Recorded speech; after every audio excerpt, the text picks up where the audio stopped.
Linear momentum conserve कब होगा? तो एक्सटर्नल फोर्स वहां पे नहीं होना चाहिए, यही याद रखना है कि एक्सटर्नल फोर्स क्या होना चाहिए, नहीं होना चाहिए। तो if no external force act on a system of a constant mass, the total momentum of a system remain constant with time। देखो ये होना चाहिए, कांस्टेंट मास का होना चाहिए, मास फिक्स होना चाहिए, ये नहीं कि मास उसका चेंज हो रहा है, ठीक है, मास उसका फिक्स होना चाहिए। तो F is equal to dp by dt पढ़ चुके हैं पहले ही, देखो यही है law of for a system of particle, F is equal to dp by dt होता है, ये तो उसी दिन बता चुके हैं। अब देखो यहाँ पे आगे, यहाँ पे क्या होगा, F को जीरो होना चाहिए, एब्सेंस ऑफ एक्सटर्नल फोर्स क्या है, तो F जीरो होना चाहिए, तो P कांस्टेंट हो जाएगा। तो P कांस्टेंट होगा तो मान लो वहां पे बहुत सारा पार्टिकल है, बहुत सारा मास है, तो सबका मोमेंटम तो सेम होगा, किसके बराबर होगा, यही फिक्स हो जाएगा। P कांस्टेंट होगा, जब फोर्स नहीं देंगे अलग से तो P कांस्टेंट ही रहेगा। तो मान लो यहाँ पे ऑब्जेक्ट है, एक ऑब्जेक्ट ये है, एक ऑब्जेक्ट, तीनों चारों ऑब्जेक्ट, जितना भी ऑब्जेक्ट हो वो सब मिलके बाद में भी कांस्टेंट ही आएगा। किसी वक्त भी करेंगे उसका मोमेंटम को सम, तो क्या होना चाहिए, वो इक्वल ही होना चाहिए, यही ना मतलब है, अगर फोर्स उस पर एक्सटर्नल नहीं लगाएंगे तो।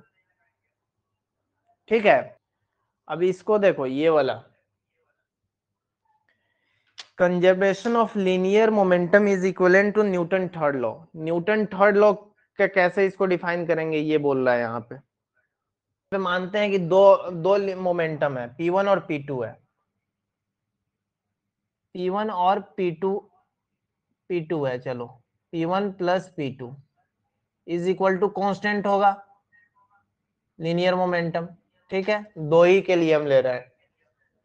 अब देखो यहाँ पे क्या करेंगे, तुम्हारा इसको लिख सकते हैं, इसके लिए क्या लिख सकते हैं, लीनियर मोमेंटम m1v1 लिख सकते हैं क्या, P is equal to mb होता है ना, वहां से लिख रहे हैं m1v1 प्लस m2v2,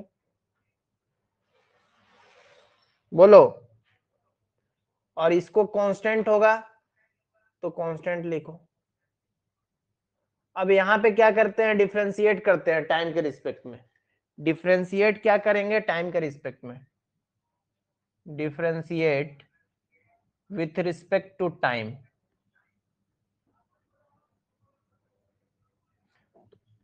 तो टाइम के रिस्पेक्ट में डिफरेंशिएट कर दो दोनों को,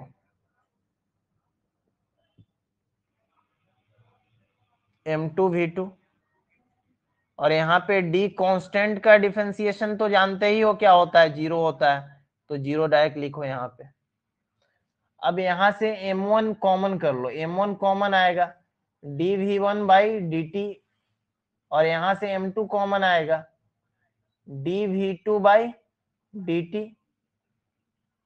अब देखो dv1 बाई dt क्या हो जाएगा, यहाँ से एक तरह से a1 आ जाएगा ये, और इसको लिख सकते हैं m2 इंटू a2 लिख सकते हैं, इज इक्वल टू जीरो। अब यहाँ से इसको हम f1 लिख सकते हैं क्या, क्योंकि m1 और इसको f2 लिख सकते हैं क्या। अब ये देखो, ये हम क्या लिख देंगे, f1 is equal to minus f2 लिख सकते हैं क्या। F1 F2 इक्वल है, लेकिन बस डायरेक्शन इसमें क्या है, अलग दिख रहा है, मतलब एक फोर्स अगर ऐसे लगेगा तो दूसरे F1 ऐसा होगा तो F2 ऐसा होना चाहिए, इसका कहने का मतलब यही है। देखो F1 F2 इक्वल है लेकिन माइनस के साथ इक्वल है, तो थर्ड लॉ को ये क्या कर रहा है, बता रहा है कि नहीं, कि न्यूटन थर्ड लॉ यही ना होता था कि एक बुक रखा हुआ है टेबल पे, तो यहाँ पे mg नीचे में है, तो इसका नॉर्मल ऊपर में होता था, देखो डायरेक्शन दोनों का अलग अलग है, तो वही बात आ गया यहाँ पे। तो mg और n का डायरेक्शन अलग है कि नहीं, तो इसी वजह से डायरेक्शन अलग होने की वजह से इक्वेट किया है, तो माइनस के साथ यहाँ पे